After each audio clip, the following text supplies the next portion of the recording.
ഉടനിവർത്തി നമ്മൾ മണിതുയർത്തി മണ്ണിൽ തനിമയുടെ പുതിയൊരിടം കേരനിരതൻ ക്ഷേമമരുളും തെളിവായി ദിനവും വളരും ഇടമാണ് നവ കേരളം, പ്രിയ കേരളം.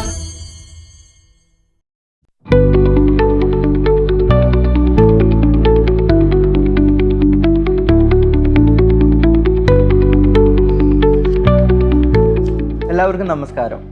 പ്രിയ കേരളം പരിപാടിയിലേക്ക് സ്വാഗതം.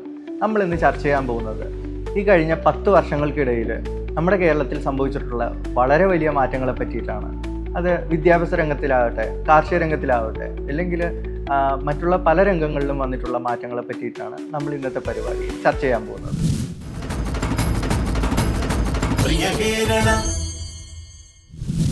ഈ കഴിഞ്ഞ 10 വർഷത്തിനിടയ്ക്ക് നമ്മുടെ വിദ്യാഭ്യാസ രംഗത്തുണ്ടായിട്ടുള്ള മാറ്റങ്ങൾ വളരെ വലുതാണ്.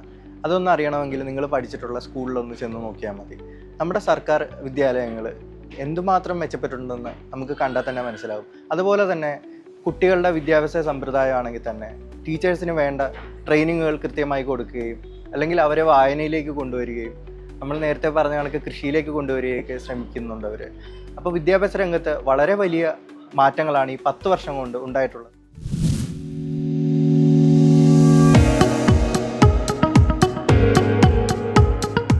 ഒൻപത് വർഷം മുമ്പ് ലാഭമല്ലാത്ത പൊതുവിദ്യാലയങ്ങൾ അടച്ചുപൂട്ടാൻ തീരുമാനിച്ച നാടാണ് കേരളം.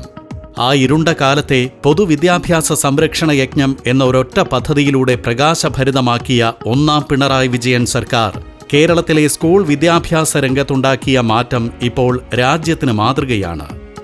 ജനകീയ പങ്കാളിത്തത്തോടെ പൊതുവിദ്യാലയങ്ങളുടെ അടിസ്ഥാന സൗകര്യങ്ങൾ വിപുലപ്പെടുത്തിയും സിലബസുകളിൽ മാറ്റം വരുത്തിയും പൊതുവിദ്യാഭ്യാസ സംരക്ഷണ യജ്ഞം ചരിത്രമാറ്റം യാഥാർത്ഥ്യമാക്കി.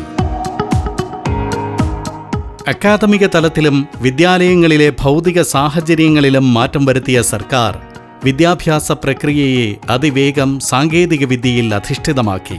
കുട്ടികളുടെ പഠന നിലവാരം അധ്യാപകർക്കും രക്ഷിതാക്കൾക്കും വിലയിരുത്താനും പുരോഗതി ഉറപ്പുവരുത്താനും ഉതകുന്ന തരത്തിലുള്ള സംവിധാനങ്ങൾ ഒരുക്കിയ സർക്കാർ ക്ലാസ് റൂമുകളെ ഹൈടെക് നിലവാരത്തിലേക്ക് ഉയർത്തി.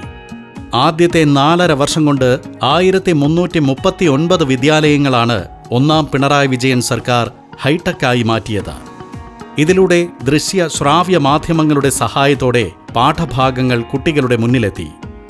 The different things that she does while waiting for her mother at different times of the day.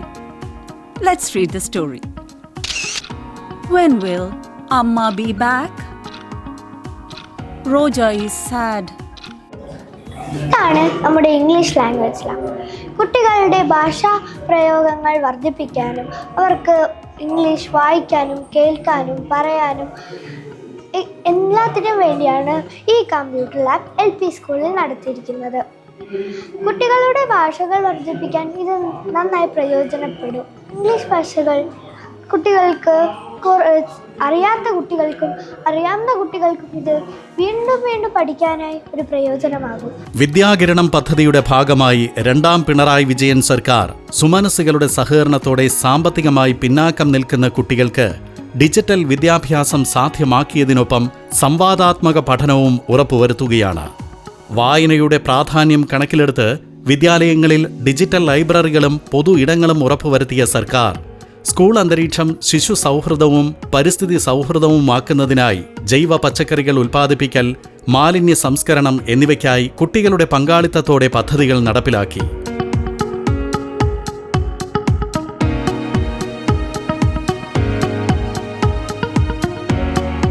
അടുത്ത അധ്യയന വർഷത്തേക്കുള്ള പാഠപുസ്തകവും യൂണിഫോമും ഓരോ വർഷവും നേരത്തെ നൽകിയും ഉച്ചഭക്ഷണത്തിനൊപ്പം പ്രഭാത ഭക്ഷണവും ഉറപ്പാക്കിയും സ്കൂളുകളിൽ ലിംഗസമത്വം യാഥാർത്ഥ്യമാക്കിയും സ്കൂളുകളിൽ പെൺകുട്ടികൾക്ക് സ്വയം പ്രതിരോധ പരിശീലനം നൽകിയും നൈപുണ്യ വികസനം ഉറപ്പാക്കിയുമെല്ലാം ഈ സർക്കാർ പൊതുവിദ്യാലയങ്ങളിലെ പഠനം മികവുറ്റതാക്കുകയാണ്. അതിലൂടെ വിദ്യാകേരളം മുന്നേറ്റത്തിന്റെ പുതിയ ആകാശങ്ങളിലേക്ക് സഞ്ചരിക്കുകയാണ്.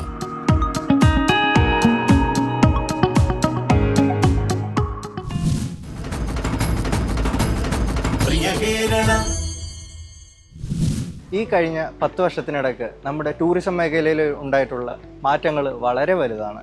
അത് നമുക്ക് പണ്ട് നമ്മൾ ഒരുപാട് പണം മുടക്കി ഒരു കുടുംബമോ ഒക്കെ ആയിട്ട് പോയിക്കൊണ്ടിരുന്ന പല സ്ഥലങ്ങളിലും ഇപ്പോൾ സർക്കാർ KSRTC മുഖേന ഉല്ലാസയാത്ര അതുപോലുള്ള പേരുകൾ വെച്ചിട്ട് പുതിയ പുതിയ യാത്രകൾ പ്ലാൻ ചെയ്യുകയും പുതിയ ഡെസ്റ്റിനേഷനുകൾ തേടി പോകുന്ന ആൾക്കാരെ എല്ലാവരെയും കോർഡിനേറ്റ് ചെയ്തിട്ട് ഒറ്റൊരു ട്രിപ്പായിട്ട് കൊണ്ടുപോവുകയും ചെയ്യുന്നുണ്ട്.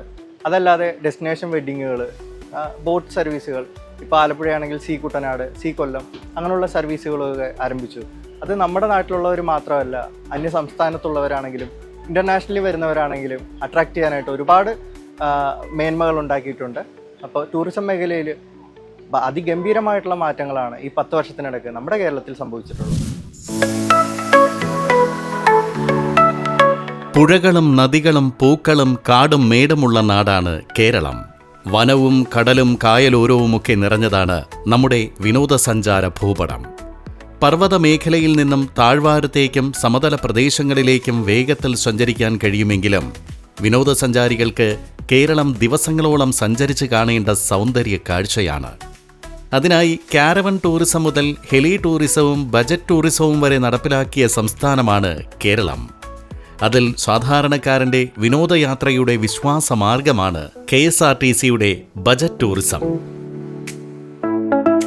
എടാ, നീ ഒന്ന് ആലോചിച്ച് നോക്ക്. നമ്മൾ 3 പേര് രാവിലെ ഒരു പുതിയൊരു സ്ഥലത്ത് എണീക്കുന്നു. നല്ല തണുപ്പുള്ള, നല്ല ശുദ്ധമായ വായു കിട്ടുന്ന സ്ഥലം. എങ്ങനെയുണ്ട്? ട്രിപ്പല്ലേ മോനെ ഉദ്ദേശിച്ചേ? യെസ്. നടക്കൂല. എന്താ? എടാ, കഴിഞ്ഞ മോനെ ട്രിപ്പ് എന്റെ കട ഇതുവരെ തീർന്നിട്ടില്ല. പിന്നെ മാസാവസാനം കൂടെ പറ്റില്ല. ഐശ്വര്യ വ്ളോഗ് തന്നെ നല്ലത്. എടാ, ഇത് അത്ര വലിയ ബജറ്റ് ഒന്നും വരില്ല. KSRTCയുടെ ബജറ്റ് ടൂറിസം ഉണ്ട്, ആ പിടിച്ചാൽ മതി. ബഡ്ജറ്റ് ടൂറിസോ? 2021 നവംബർ 1 അധിക വരുമാനം ലക്ഷ്യമിട്ട് KSRTC ബജറ്റ് ടൂറിസം ആരംഭിച്ചത്. യാത്ര പോകാൻ ഇഷ്ടപ്പെടുന്നവർക്ക് കുറഞ്ഞ ചിലവിൽ പൊതുഗതാഗതം ഉപയോഗപ്പെടുത്തി സംസ്ഥാനത്തെ വിവിധ വിനോദസഞ്ചാര കേന്ദ്രങ്ങൾ സഞ്ചരിക്കാൻ അവസരമൊരുക്കുക എന്നതാണ് പദ്ധതിയുടെ ലക്ഷ്യം. വടക്കൻ കേരളത്തിലെ ചുരുക്കം കേന്ദ്രങ്ങളിലായി ആരംഭിച്ച പദ്ധതിയെ വിനോദസഞ്ചാരികൾ വേഗത്തിൽ ഏറ്റെടുത്തു. അതോടെ KSRTC ബജറ്റ് ടൂറിസം സർവീസുകളെ സംസ്ഥാനത്തുടനീളം അവധി ദിന പ്രത്യേക പാക്കേജുകളായി വിപുലപ്പെടുത്തി.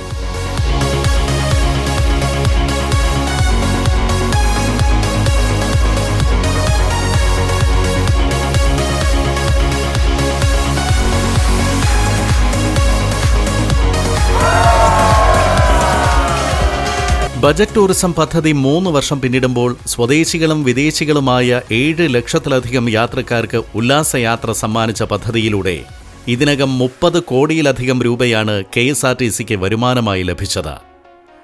50ഓളം വിനോദസഞ്ചാര കേന്ദ്രങ്ങളെ കോർത്തിണക്കുന്ന പദ്ധതി പ്രകാരം 1000ഓളം ടൂർ പാക്കേജുകളാണ് ഇപ്പോൾ KSRTC ബജറ്റ് ടൂറിസത്തിലൂടെ നടത്തിവരുന്നത്. ഓരോ ഡിപ്പോകളിലും പ്രത്യേക കോർഡിനേറ്റർ മുഖേന നടപ്പിലാക്കുന്ന പദ്ധതി പ്രകാരം 70ഓളം ഡിപ്പോകളിൽ നിന്നും 1 വർഷം കൊണ്ട് 20 കോടി രൂപയുടെ അധിക വരുമാനം നേടാനാണ് KSRTCയുടെ ലക്ഷ്യം. ബജറ്റ് ടൂറിസം പദ്ധതി പ്രകാരം മൂന്നാറിലേക്കാണ് KSRTC ഏറ്റവും കൂടുതൽ സർവീസ് നടത്തുന്നത്.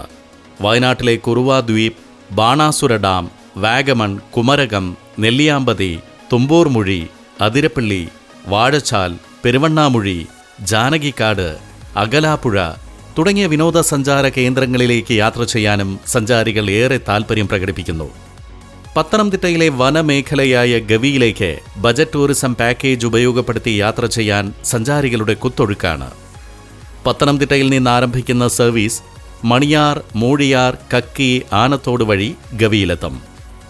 ഒരു രാത്രി ഗവിയിൽ താമസിക്കാനുള്ള സൗകര്യവും പ്രധാന വ്യൂ പോയിന്റുകളിൽ പ്രത്യേക ഹോൾട്ട് സംവിധാനവും ഒരുക്കുന്ന ഈ യാത്ര കുറഞ്ഞ ചിലവിൽ മികച്ച യാത്രാനുഭവമാണ് സഞ്ചാരികൾക്ക് സമ്മാനിക്കുന്നത്. കൊച്ചിയിലെ നെഫർട്ടിറ്റി ആഡംബര ക്രൂയിസുകളിലേക്ക് യാത്രക്കാരെ എത്തിക്കുന്ന സർവീസുകൾക്കും ആവശ്യക്കാർ ഏറെയാണ്.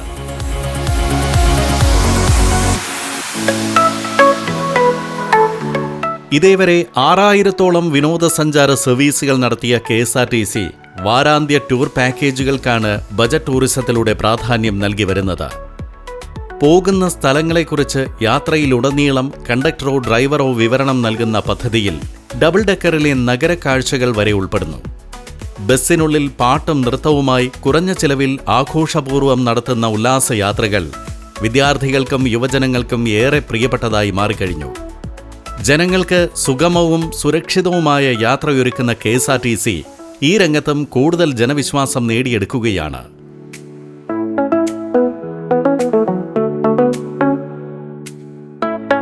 ടൂറിസം വകുപ്പ് തദ്ദേശ സ്വയംഭരണ സ്ഥാപനങ്ങളുടെ പങ്കാളിത്തത്തോടെ കേരളത്തിലെ വിനോദസഞ്ചാര മേഖലയിലെ വികസനം ലക്ഷ്യമിട്ട് നടപ്പിലാക്കുന്ന ഡെസ്റ്റിനേഷൻ ചാലഞ്ച് പദ്ധതിക്കും മികച്ച സ്വീകാര്യതയാണ് ലഭിച്ചു വരുന്നത്. തദ്ദേശീയ ടൂറിസം മെച്ചപ്പെടുത്തുന്നതിനൊപ്പം ടൂറിസം മേഖലയിലെ പ്രവർത്തനങ്ങളെ തദ്ദേശ സ്വയംഭരണ സ്ഥാപനങ്ങളുടെ വിനോദസഞ്ചാര പദ്ധതികളുമായി കൂട്ടിയിണക്കാനും ലക്ഷ്യമിടുന്ന പദ്ധതി പ്രകാരം പ്രാദേശിക ടൂറിസം കേന്ദ്രങ്ങൾക്ക് ടൂറിസം ഭൂപടത്തിൽ മികച്ച സ്ഥാനം നേടിക്കൊടുക്കുകയാണ് നമ്മുടെ സർക്കാർ.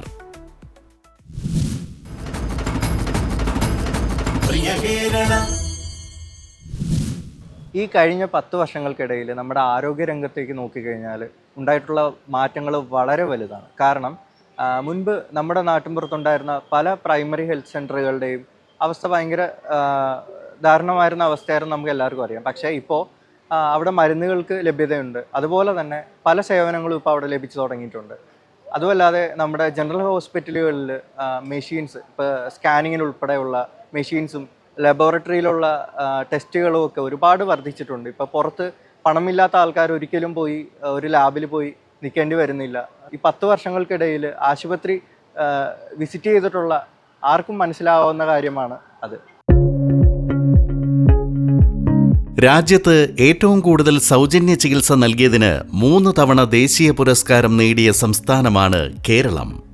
പ്രാഥമികാരോഗ്യ കേന്ദ്രങ്ങൾ മുതൽ മെഡിക്കൽ കോളേജുകൾ വരെ സജ്ജമാക്കി ഏത് സമയത്തും സൗജന്യ ചികിത്സയും ആരോഗ്യ പരിരക്ഷയും ഉറപ്പാക്കുന്ന സർക്കാർ രോഗികൾക്കായി ലാബ് സേവനങ്ങളും സൗജന്യ ഡയാലിസിസും സാന്ത്വന പരിചരണവും ജീവൻ രക്ഷാ മരുന്നുകളുമെല്ലാം ഉറപ്പാക്കുന്നു.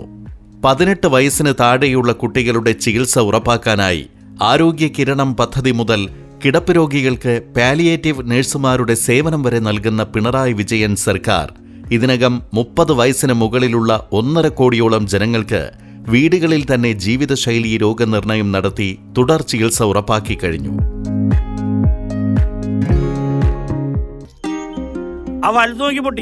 അല്ല 2-3 ദിവസമായിട്ട് രാമലാലിനെ പണിക്കൊന്നും കാണാറില്ലല്ലോ.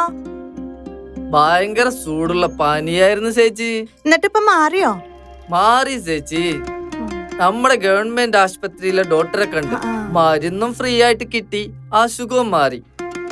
അതാണ് നിന്റെ നാട്ടിൽ വല്ലത് കിട്ടോ? ഇല്ല ചേട്ടാ. സ്ത്രീകളുടെ വിളർച്ച കണ്ടെത്തി ചികിത്സിക്കുന്നതിനായി വിവാ കേരളം പദ്ധതി, കുട്ടികളുടെ ആരോഗ്യ സംരക്ഷണം ഉറപ്പാക്കുന്ന താലോലം, ഹൃദ്യം, ശ്രുതി തരംഗം തുടങ്ങിയ പദ്ധതികൾ നമ്മുടെ സംസ്ഥാനം വിജയകരമായി നടപ്പിലാക്കി വരികയാണ്. ഹൃദ്യം പദ്ധതിയിലൂടെ ഇതിനകം 6500-ലധികം കുരുന്നുകൾക്കാണ് ആരോഗ്യകരമായ പൊതുജീവിതം സാധ്യമായത്.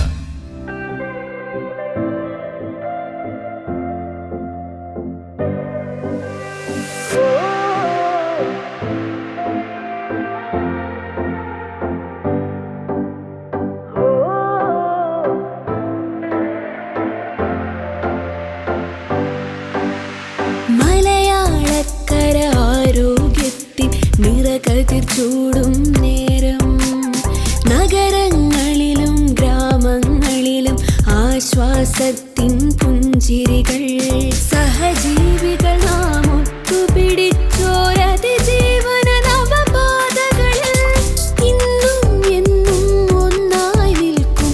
തോൽക്കുകയിൽ ഒരു നാളിനിയും, തോൽക്കുകയിൽ ഒരു നാളിനിയും. ആർദ്രം പദ്ധതിയുടെ 2ാം ഘട്ടത്തിൽ ആരോഗ്യ സംരക്ഷണത്തിനാണ് നമ്മുടെ സർക്കാർ പ്രാധാന്യം നൽകി വരുന്നത്. പ്രാഥമിക തലം മുതൽ ചികിത്സയും രോഗപ്രതിരോധവും ഉറപ്പാക്കുന്ന സർക്കാർ താലൂക്ക് ആശുപത്രികളിൽ വരെ സ്പെഷ്യാലിറ്റി ചികിത്സ ഉറപ്പാക്കിയിരിക്കുകയാണ്. രോഗനിർമ്മാർജ്ജനം, രോഗപ്രതിരോധം, ആരോഗ്യ സുരക്ഷ എന്നിവയാണ് ആരോഗ്യ കേരളത്തിന്റെ ഇപ്പോഴത്തെ ലക്ഷ്യം. അതിനായി 597 ആശുപത്രികളിൽ ഹെൽത്ത് സേവനങ്ങൾ നടപ്പിലാക്കിയ സർക്കാർ ക്യാൻസർ ചികിത്സയിൽ മാതൃകാപരമായ മുന്നേറ്റം സാധ്യമാക്കി കഴിഞ്ഞു. ക്യാൻസർ ഗ്രിഡ്, ക്യാൻസർ രജിസ്ട്രി എന്നിവ നടപ്പിലാക്കിയും മാനസികാരോഗ്യ രംഗത്തും ആദിവാസി മേഖലയിലെ ആരോഗ്യ പ്രവർത്തനങ്ങൾക്കും പ്രത്യേക ശ്രദ്ധ പതിപ്പിച്ചുമാണ് ഈ ഘട്ടത്തിൽ ആരോഗ്യ കേരളത്തിന്റെ മുന്നേറ്റം. കാരുണ്യ ആരോഗ്യ സുരക്ഷാ പദ്ധതിയിലൂടെ ഒരു കുടുംബത്തിന് പ്രതിവർഷം പരമാവധി 5 ലക്ഷം രൂപയുടെ സൗജന്യ ചികിത്സ നൽകുന്ന നാടുകൂടിയാണ് കേരളം. പാനൽ ചെയ്ത 761 ആശുപത്രികൾ വഴിയും സൗജന്യ ചികിത്സ ഉറപ്പാക്കുന്ന സർക്കാർ 42 ലക്ഷം കുടുംബങ്ങളുടെ ആരോഗ്യ സംരക്ഷണമാണ് ഇതിലൂടെ സാധ്യമാക്കുന്നത്.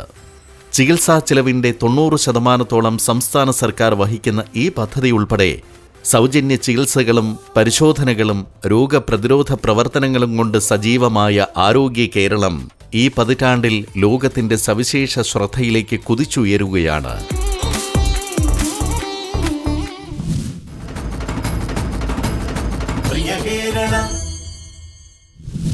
അടുത്തതായിട്ട് ഈ കഴിഞ്ഞ 10 വർഷത്തിനിടയ്ക്ക് വലിയ മാറ്റങ്ങൾ വന്നിട്ടുള്ളത് സേവനങ്ങളുടെ ഭാഗത്താണ്. ഡിജിറ്റലായിട്ടുണ്ട് പലതും. ഇപ്പോൾ നമുക്ക് വിവാഹ സർട്ടിഫിക്കറ്റ് ആണെങ്കിലും മരണാനന്തര സർട്ടിഫിക്കറ്റ് ആണെങ്കിലും ഇല്ലെങ്കിൽ കഴിഞ്ഞ ദിവസം ഒരു ന്യൂസ് നമ്മൾ കേൾക്കുകയുണ്ടായി, ഡിജിറ്റലി വിവാഹം കഴിച്ചു 2 പേര്. അപ്പോൾ അതുപോലെ ഒരുപാട് മാറ്റങ്ങളാണ് ഡിജിറ്റലി കൊണ്ടുവന്നിട്ടുള്ളത്. സേവനങ്ങളിപ്പോൾ നമ്മൾ പണ്ടൊക്കെ പഞ്ചായത്തിലാണെങ്കിലും മുനിസിപ്പാലിറ്റിയിലാണെങ്കിലും ഇല്ലെങ്കിൽ വില്ലേജിലാണെങ്കിലും കയറി ഇറങ്ങേണ്ട പലതും നമ്മുടെ ഈ മൊബൈലിൻ്റെ വിരൽത്തുമ്പത്ത് നമുക്ക് നേടിയെടുക്കാനായിട്ട് സാധിക്കും. നിങ്ങൾ അപേക്ഷിക്കുന്ന സർട്ടിഫിക്കറ്റ് നിങ്ങൾ ചിന്തിക്കുന്നതിനേക്കാൾ വേഗത്തിൽ നിങ്ങളുടെ കയ്യിൽ. ഇന്റർനെറ്റ് പൗരന്റെ അവകാശമായി പ്രഖ്യാപിച്ച കേരളം പൊതുജനങ്ങൾക്ക് ഓരോ സേവനവും വിരൽത്തുമ്പിൽ ലഭ്യമാക്കി മാതൃക സൃഷ്ടിക്കുകയാണ്. കെ-സ്മാർട്ടിലൂടെ തദ്ദേശ ഭരണ സ്ഥാപനങ്ങളിലെ സേവനങ്ങളും സർട്ടിഫിക്കറ്റുകളും ഓൺലൈനിൽ ലഭ്യമായതോടെ കേരളം സ്മാർട്ടാവുകയാണ്. നേരത്തെ ഉള്ളവ കൂടാതെ 12 സേവനങ്ങൾ കൂടി ഓൺലൈനാക്കി റവന്യൂ വകുപ്പും ഈ ഗവേണൻസിൽ മുന്നേറുകയാണ്. ഓഫീസുകളിൽ കയറി ഇറങ്ങേണ്ട, സമയം ലാഭിക്കാം, അഴിമതിയില്ല. ഇതാണ് ഓൺലൈൻ സേവനങ്ങളുടെ പ്രത്യേകത. അല്ല ചേച്ചി എന്താ ലേറ്റായേ? എന്തെല്ലാം കള്ളത്തരം പറഞ്ഞിട്ട് വേണം വീട്ടിൽ നിന്ന് ഇറങ്ങാൻ. ഇപ്പൊ തന്നെ വീട്ടിന്റെ കരോടച്ചിട്ട് വരാന്നും പറഞ്ഞ് ഇറങ്ങിയതാ. ഇനിയിപ്പൊ കരോടയ്ക്കാതെ വീട്ടിലോട്ട് എല്ലാം പറ്റൂ? ബെസ്റ്റ്. കരം അടയ്ക്കാൻ ഇനി ഓട്ടോ എടുത്ത് കോർപ്പറേഷൻ ഓഫീസിൽ പോയി ക്യൂ നിന്ന് ഉള്ള ആരോഗ്യം കൂടെ കളയണ്ടേ? അതിന്റെ ഒന്നും ആവശ്യമില്ല. കെ-സ്മാർട്ട് എന്ന് പറഞ്ഞൊരു ആപ്പ് ഉണ്ട്. ഈ ആപ്പിൽ കയറി എന്റെ കെട്ടിടം എന്ന് പറയുന്ന ഒരു മെനുവിൽ ഒന്ന് ക്ലിക്ക് ചെയ്താൽ ഈസി ആയിട്ട് കെട്ടിടത്തിന്റെ കരം അടയ്ക്കാൻ പറ്റും, ഒരു ഓഫീസിലും കയറി ഇറങ്ങാതെ. ഇനി സ്വന്തം ഉടമസ്ഥതയിലുള്ള എല്ലാ കെട്ടിടങ്ങളുടെയും നികുതികൾ ഒരുമിച്ച് ഓൺലൈനായി അടയ്ക്കാം. കെ-സ്മാർട്ട്.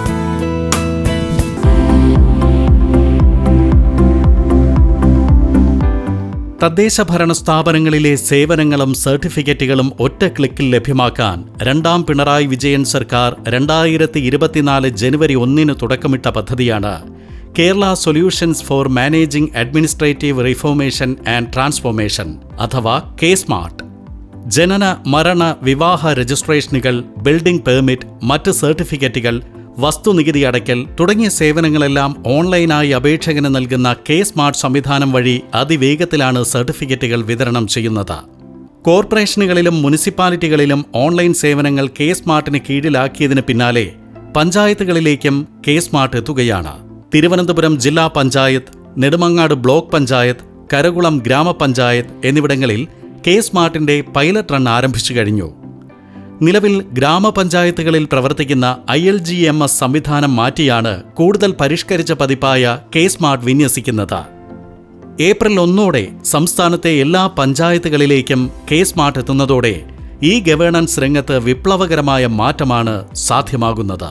വീഡിയോ KYC സംവിധാനം വഴി ഓൺലൈനായി വിവാഹം രജിസ്റ്റർ ചെയ്യുന്നതടക്കമുള്ള സംവിധാനങ്ങൾ നടപടിക്രമങ്ങളുടെ നൂലാമാലകൾ ഒഴിവാക്കി ലോകത്തിന്റെ ഏത് കോണിലുള്ളവരിലേക്കും സർക്കാർ സേവനങ്ങൾ സുഗമമായി എത്തിക്കുകയാണ്.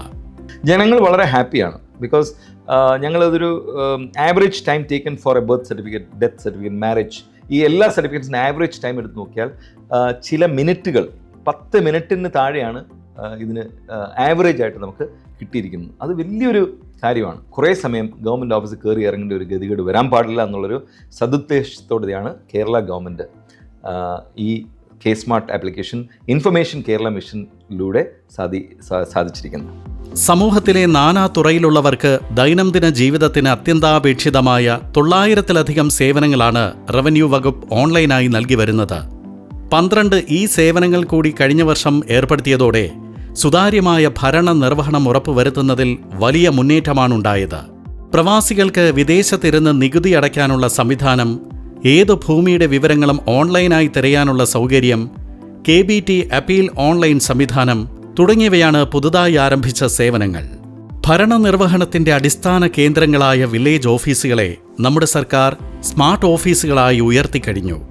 ഈ ഓഫീസുകളിൽ നിന്നുള്ള മിക്ക സേവനങ്ങളും ഓൺലൈൻ പ്ലാറ്റ്ഫോമിലൂടെ ഉറപ്പാക്കിയതോടെ കാലതാമസവും അഴിമതിയും പാടെ ഒഴിവാക്കുന്നതിനൊപ്പം അപേക്ഷകന് പ്രായോഗിക ബുദ്ധിമുട്ടുകളും ഒഴിവായി എന്നതാണ് സവിശേഷത. സ്മാർട്ട് ഫോൺ സാധാരണമായ ഇക്കാലത്ത് ഫോണിലൂടെയോ ജനസേവന കേന്ദ്രങ്ങൾ മുഖേനയോ സേവനങ്ങൾ അനായാസേന ലഭ്യമാവുകയാണ്. അതുവഴി നമ്മുടെ ഭരണ സംവിധാനത്തിനൊപ്പം നമ്മളും സ്മാർട്ടാവുകയാണ്.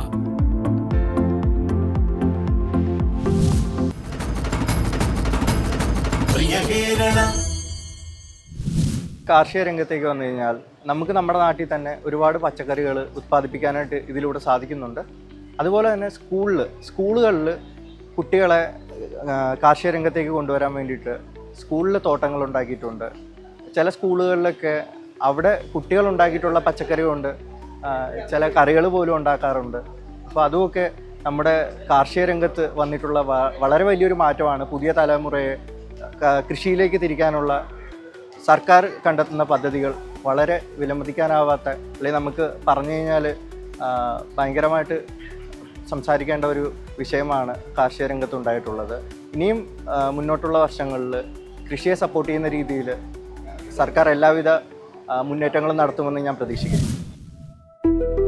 കൃഷി വ്യാപകമാക്കാനും ജലസമൃദ്ധി വീണ്ടെടുക്കാനും മാലിന്യ നിർമ്മാർജ്ജനവും ലക്ഷ്യമിട്ട് ഒന്നാം പിണറായി വിജയൻ സർക്കാർ തുടക്കം കുറിച്ച ഹരിത കേരളം മിഷൻ കാർഷിക രംഗത്തുണ്ടാക്കിയത് വലിയ മുന്നേറ്റമാണ്.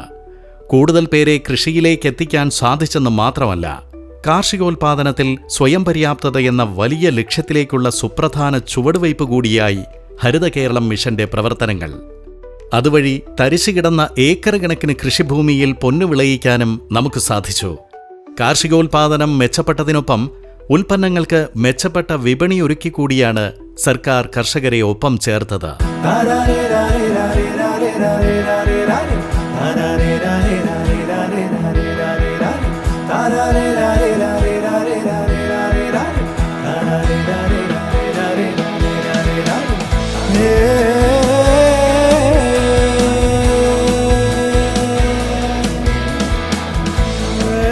ഇതിന് തുടർച്ചയായി ഞങ്ങളും കൃഷിയിലേക്ക്, ഓണത്തിന് ഒരു മുറം പച്ചക്കറി തുടങ്ങിയ പദ്ധതികളിലൂടെയും കർഷകരല്ലാത്തവരെ കൂടി കാർഷിക രംഗത്തേക്ക് കൊണ്ടുവരികയെന്ന ലക്ഷ്യമാണ് നമ്മൾ യാഥാർത്ഥ്യമാക്കിയത്.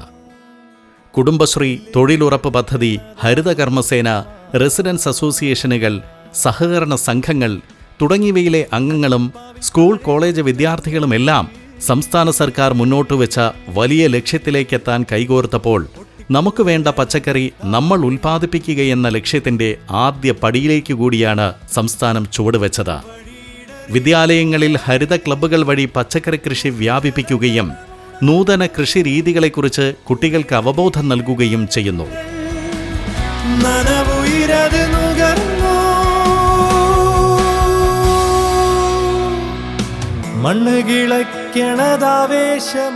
മുൻ പദ്ധതികളുടെ തുടർച്ചയായി പച്ചക്കറി ഉൽപാദനം കൂട്ടാൻ ലക്ഷ്യമിട്ട് സമഗ്ര പച്ചക്കറി ഉൽപാദന യജ്ഞത്തിലേക്ക് കടക്കുകയാണ് സർക്കാർ. കൂടാതെ കാർഷികോൽപ്പന്നങ്ങളുടെ ഉൽപാദനവും വിപണനവും മൂല്യവർദ്ധനവും പ്രാദേശിക തലത്തിൽ തന്നെ ആസൂത്രണം ചെയ്ത് നടപ്പാക്കുകയെന്ന ലക്ഷ്യത്തോടെ തുടങ്ങുന്ന കൃഷി സമൃദ്ധി പദ്ധതിക്ക് ഫെബ്രുവരി 1 ഔദ്യോഗിക തുടക്കമാകും. തദ്ദേശ സ്ഥാപനങ്ങൾ കേന്ദ്രീകരിച്ച് രൂപീകരിച്ച കൃഷിക്കൂട്ടങ്ങളുടെ ശാക്തീകരണത്തിലൂടെയാണ് പദ്ധതി നടപ്പാക്കുന്നത്. പഴം, പച്ചക്കറി വിളകളിൽ സ്വയം പര്യാപ്തത കൈവരിക്കാനും ഉയർന്ന മൂല്യമുള്ള വിളകൾ കൃഷി ചെയ്യുന്നത് പ്രോത്സാഹിപ്പിക്കുവാനും കൃഷി സമൃദ്ധി പദ്ധതി ലക്ഷ്യം വയ്ക്കുന്നു. ഇങ്ങനെ തുടർ പദ്ധതികളിലൂടെ കൃഷിയിലേക്ക് കൂടുതൽ പേരെ ആകർഷിക്കുക മാത്രമല്ല, കാർഷികോൽപ്പന്നങ്ങൾക്ക് മികച്ച വിപണി കണ്ടെത്തി നൽകുക കൂടിയാണ് നമ്മുടെ സർക്കാർ. കേരളത്തിൽ ഈ കഴിഞ്ഞ 10 വർഷങ്ങൾക്കിടയിൽ സംഭവിച്ച നല്ല കുറേ മാറ്റങ്ങളെ പറ്റിയിട്ടാണ് ഞാനിപ്പോൾ നിങ്ങളുടെ മുന്നിൽ സംസാരിച്ചത്. ഇനിയും നല്ല നല്ല മാറ്റങ്ങൾ നമ്മുടെ നാട്ടിന് സംഭവിക്കട്ടെ എന്ന് ഞാൻ ആത്മാർത്ഥമായിട്ട് ആഗ്രഹിക്കുന്നു. പ്രിയ കേരളം ഇവിടെ അവസാനിക്കുകയാണ്. നന്ദി, നമസ്കാരം. പ്രിയ കേരളം.